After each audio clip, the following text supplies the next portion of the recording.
Welcome back to the Tigers Den podcast, guys. Before we get started, you know what we got to do. Smash that thumbs up button. Subscribe if you're brand new, and don't forget to hit that bell. Join the Noti Squad, and check out those links down in my description. Follow your boy on Facebook, Twitter, and IG at Big C Got Game. Well, our Tigers finished the season perfect, 12-0 after a tough win against Georgia. 49-32 was your final. Grambling was dominant in the first quarter, but Georgia crept back in at the end of the second and had the momentum going into the third, but Grambling State was able to put it away in the fourth. Chris King had an interesting game, 20 of 31, 259, 3 touchdowns, 2 interceptions. A lot of his passes were forced. He's trying to get the ball to Walker, and that corner on the side that was on the right, I think it was Jasper was his name, he was able to pick off the ball 2 times. But on the ground, it was all about my man. Pierre Jackson was running crazy. 27 carries for 190 yards, 3 touchdowns in this game. He put an exclamation point on a stellar freshman regular season. Now out wide, Antonio Walker finished the game with 5 catches for 60 yards. Shout out to senior Jordan Paxson, his last time in the hole, 4 grabs for 38 yards and 2 touchdowns. And seldom used Mike Harper, 3 catches for 72 yards and a score. On defense, the captain, Jason West, led the way with 6 tackles. Stovall also chipped in with 6. Clemens had 5. And shout out to Caleb Causey. He was a man on a mission this week. 5 tackles and 4 sacks on the day. They could not block Caleb Causey. And we dig deeper into the stats, and what a game for Grambling State's offense. 25 first downs, almost 500 yards of total offense. But they did give up almost 300 yards of offense to Georgia. They did hold the Bulldogs to 114 yards passing, but gave up 160 yards on the ground and 3 touchdowns. They held Georgia to 5 of 11 on third down, but inside the red zone, Georgia capitalized. They were 4 of 5 with 1 field goal. So that put a bow on the season for Grambling State. They finished a perfect 12-0. Now they wait to see who they'll be facing in the national championship. Here's the look at the BCS standings right now. Grambling State in at number 1. Miami of Ohio in at 2. Wisconsin sitting at 3. Oklahoma is 4. Texas is up a spot to 5. Maryland is up 3 spots to 6. Then you have South Carolina in at 7. Army moves up 2 spots to 8. Nebraska's up 2 spots to 9. And BYU jumps up 2 spots to 10. So it's time to take a look at the recruiting board going into the end of the season. Sheldon Hicks, the big tight end from North Carolina, is still our number 1 target. But right now, Grambling State is trailing behind Michigan and Colorado. Tony Hardy has said no to everybody else and is all in on Grambling State. We are hoping to get him signed here real soon. Number 3 on our board is guard Gavin Jackson from Maryland. He is the number 2 guard in this class. He has Grambling State as his second team behind USC. We're hoping to keep this battle alive going into the offseason. And big defensive end Brian Clark has Grambling State as his number 1 team over Ohio State, and we're looking to sign him before the end of the season. This is turning out to be one heck of a class, and if you guys want to stay up to date with everything Grambling State and the recruiting class, make sure you're following me on Facebook, Twitter, and IG at Big C Got Game. Well, since we don't have any more games in the regular season, it is time to sim ahead to see who is going to be our opponent in our bowl game. Good news before we head into the offseason, the number 1 corner in the country, Tony Hardy from New Jersey, has signed his letter of intent. He is a Grambling State Tiger. And we start off the bowl season with big news. Freshman running back Pierre Jackson is your Season 7 Heisman Trophy winner, finishing the regular season with 266 carries for 1,875 yards and 26 touchdowns. What a season for the freshman. We also add another trophy to the trophy case. Pierre Jackson is your Season 7 Walter Camp Award winner. Defensive end Torian Ray is your Chuck Bednarik Award winner for Season 7. Torian Ray also walks away with the Bronco Nagurski Trophy. Congratulations to Pierre Jackson. He is your Doak Walker Running Back of the Year Award winner for Season 7. Torian Ray also walks away with the Rotary Lombardi Award Trophy for Season 7. Big congratulations to the captain, the linebacker Jason West. He is your back-to-back linebacker of the year. And in a shocker, cornerback Brent Stovall is your Jim Thorpe Award winner for Season 7. The junior hopefully will be back for his senior campaign. Also, congratulations to our punter, Michael Baker. He won the Ray Guy Award.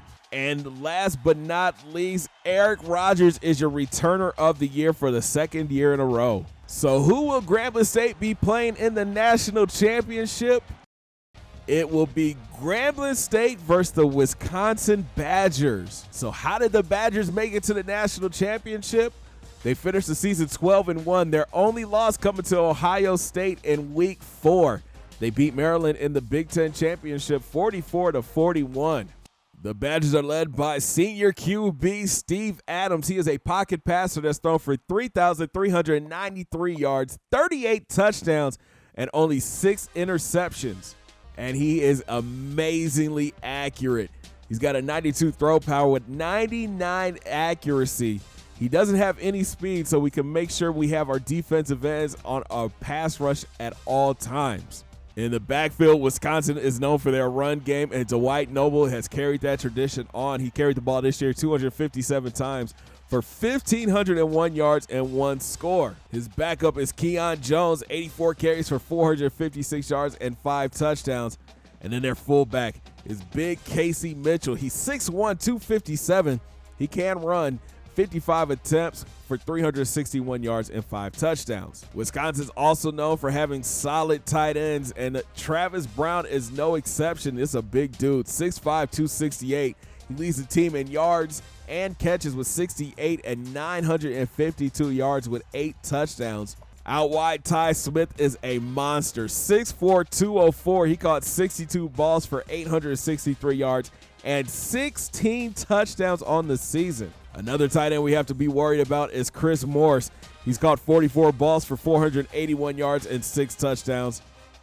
Kenny Harrison is another wideout, 29 catches for 389 yards and 4 scores. From the way it looks, we're going to have our hands full with this Badgers offense. They like to run the ball, but they can't throw the ball downfield with these big tight ends. Look for our safeties to be playing close to the line this week. On defense, the junior linebacker Zach Murray leads the team in tackles with 69, followed by his linebacker mate John Wheeler. He's got 66 tackles on the season.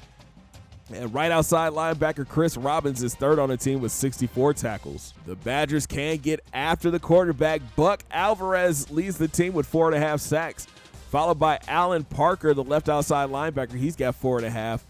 And so does Roman Brown. He's got 4.5 sacks on the season. Then Willie Carter has 3 sacks, and Chris Robbins has 3 sacks on the year. In the secondary, Marquise Wiley leads the team with 4 interceptions, followed by fellow corner Marvin Ortiz. He's got 3 interceptions, and so does safety Brian Brown. He's got 3. Outside linebacker Chris Robbins, he looks like he's the player. He's a star player, man. He's got 2 INTs on the season. Miller and Wheeler both have interceptions as well. So let's dig a little bit deeper into this Wisconsin roster. At left tackle, Frank Sanders is a monster, 6'6", 306. He's an 88 overall. At left guard, you have Robert Wright. He's an 86 overall. Up the middle is Kevin Ferris. He's an 85 overall. And his backup is Vincent Hayes. He's an 83 overall. At right guard is Trey Jenkins. He's out this week, but he is an 86 overall. And at right tackle is Kevin Mason. He's an 89 overall. Pretty solid offensive line for this Wisconsin Badgers offense. We didn't even see him on the list. This is Xavier Cobb. He's 6'1", 276, and he looks like a beast. 76 speed, 84 strength. At right end is Roman Brown. He's an 88 overall. Up the middle is Buck Alvarez. He's an 89 overall, and his defensive tackle mate is Nigel Harrell. He's an 83 overall. At left outside linebacker is Alan Park. He's injured, but he's a stud, 90 overall. Up the middle, the Badgers are 3 deep. Starting off with John Wheeler. He's an 88 overall with 86 speed and 92 acceleration. Then there's Andy Smith. He's an 86 overall with 85 speed. And then you have Keith Alexander. He's an 83 overall. Look at the depth they have at right outside linebacker. This is insane. Chris Robbins leads the way with the 88 overall. He's got 83 speed and 96 acceleration. But they have an 87 overall backup junior, an 86 overall backup senior, an 85 overall sophomore, and an 84 overall junior. They are deep at linebacker. In the secondary, Marvin Ortiz is the guy. He's got 95 speed, 95 acceleration, and 77 speed. Then they kind of drop off after that. Marquise Wiley's an 83 overall. and Justin Wilson is an 82 overall. At free safety, Brian Brown is an 84 overall with 88 speed. And then at strong safety, you have Fred Miller, 80 speed, but he's the hard hitter on this team. They have a pretty solid kicker in Ricky Moore, and their punter is equally as solid in Antonio Robinson. Whoa. And it looks like Herbie is rolling with the Badgers to pull off the upset. Thanks for watching, guys. If you enjoyed the video, make sure you smash that thumbs up button. Subscribe if you're brand new. Don't forget to ring that bell and join the Noti Squad. Hit those links down in my description. Follow your boy on Facebook, Twitter, and IG at Big C Gat Game. And we will talk from the national championship as the Tigers look to make it 3 in a row. Thanks for watching, guys. Have a great day. 2 fingers in the air. Peace.